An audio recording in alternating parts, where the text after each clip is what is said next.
If you've been with me on this channel for a little while, then you know that I've been conducting a series of interviews with veteran leadership and executive coaches.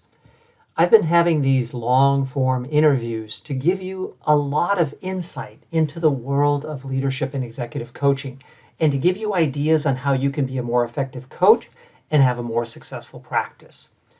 In this clip, I've taken a selected question and answer from one of the past interviews to give you an opportunity to reinforce an existing point if you've already watched the whole interview, or to give you an opportunity to just learn a little bit from this executive coach.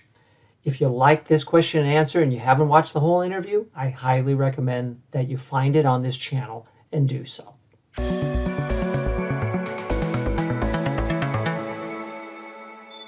Speaking to your experience, Amy, I train coaches, as you know, with the Center for Executive Coaching, and I get this question all the time. And that is, there are so many assessments out there, and I feel like I would like to use some in my new coaching practice, but I don't know how to pick which assessments I might use from the many that are available. What do you say to that question? The key for me is not the assessment itself. And I have a tool out there that I actually put together, which I'm happy to share with you. I think I might have shared it with you, but Yeah. I always look at not what I'm assessment agnostic. Anything any of my clients want to use, even if it's the worst assessment. Now, let me put a caveat. If it's about selection, succession, or promotion, it must be a scientifically reliable and valid test measure. But for the most part, it's less about the assessment and more about the person and the qualifications and how experienced the person is. So generally, the better trained and the better experienced the person is with the tool, the more useful they're going to be able to make the assessment with the client. So you can so I love what you said is, get practice up with something, pick 2 or 3 of them and move on with that. With the exception of what you're doing leadership development wise, we're talking about coaching. So probably we're not talking about succession. Challenge me if I'm wrong here. Oh, it could be. I mean, there are certainly parts of executive coaching that include succession planning, Yeah, but that's just one aspect of executive right. coaching, right? So my answer then would be, what is our purpose? First and foremost, if it is succession, promotion, or selection, then the first thing you want to do is look at the psychometrics of the test and figure out, here's my block of tests that I know well that fit those parameters. Secondly, you want to look at your audience. How much can they take? And there are audience that can't sit through a 200 item exam. So you're looking at a wide variety of things. I don't just give the answer, hey, pick a few and do it. There's a lot of things I'm going to be looking at. So new coaches, I mean, you're getting an answer from somebody who studied assessments as part of a long curriculum. So I'm not so sure that my answer is appropriate for everyone.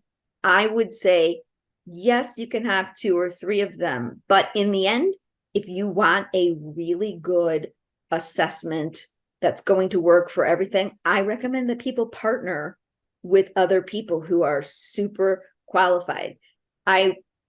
In that space. I don't know if that's the answer you want, but I often partner with new coaches who say, listen, I want someone who's super qualified in this space. Will you be my partner? I have partners, new coaches who are partners with me that I just do their assessment. And over time, they get trained in a more in a middle of the road assessment along the way. I don't know if that's the answer that you wanted to hear, but I'm definitely biased in that direction. Get qualified along the way, and until you really feel like you're experienced, partner with an experienced assessment person. Right. Well, I'm not looking for a particular type of answer, Amy. I wanted to talk with you because I know that you've used assessments extensively and have a knowledge about them that exceeds the average. even if you don't want to be called an expert. Many people think you are. So this idea of actually working with an expert facilitator who really knows the instrument and is very practiced with it, has done many debriefs with it, and is an understanding of which situations it might be applicable for. I think that makes a lot of sense, what you're saying, that newer coaches may actually consider an alternative to deciding which assessments I want to use in my practice to which expert do I want to work with to start to gain an understanding of how assessments blend into coaching and create that increased self-awareness, help to narrow the focus, etc., so that I'm something of an apprentice. And then at some point, I might decide that I would like to use assessments in my practice, and be the person who actually is issuing the assessments and the debriefs.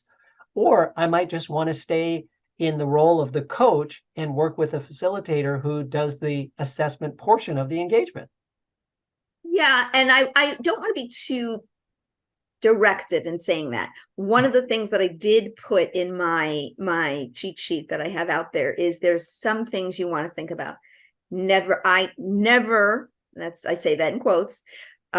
You don't want to pick an assessment that is so narrow that it only looks at the strengths and ignores the development areas. And I am going to get a lot of people who disagree. That's beyond the scope of this interview. I can certainly give you my reasoning for why. Mm-hmm. But you want to be inclusive of strengths and needs in your assessment. I always talk about, you want to be very careful if you use a limited assessment.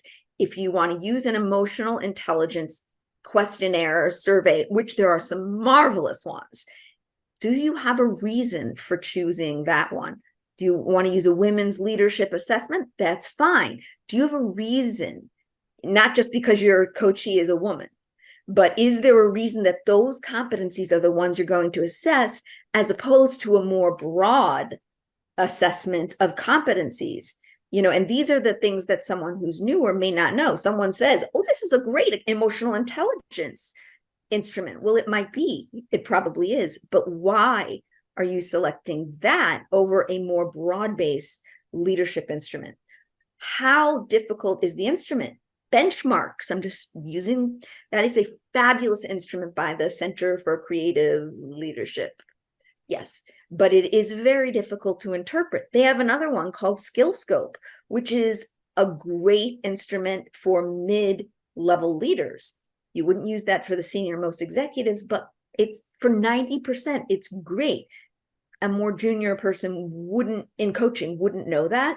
So at the very beginning, why not consult someone who knows a lot about assessments and say, if I'm going to learn something that's more general, is there consult on your reasoning for using and learning. Don't just say, hey, I'm going to pick this because it looks like a nice one, or I heard it's a great assessment. I don't know if that's I guess the assessment that you choose should be for the purpose that you're choosing it for. Right. And be very aware of that as you're determining whether it's appropriate or not.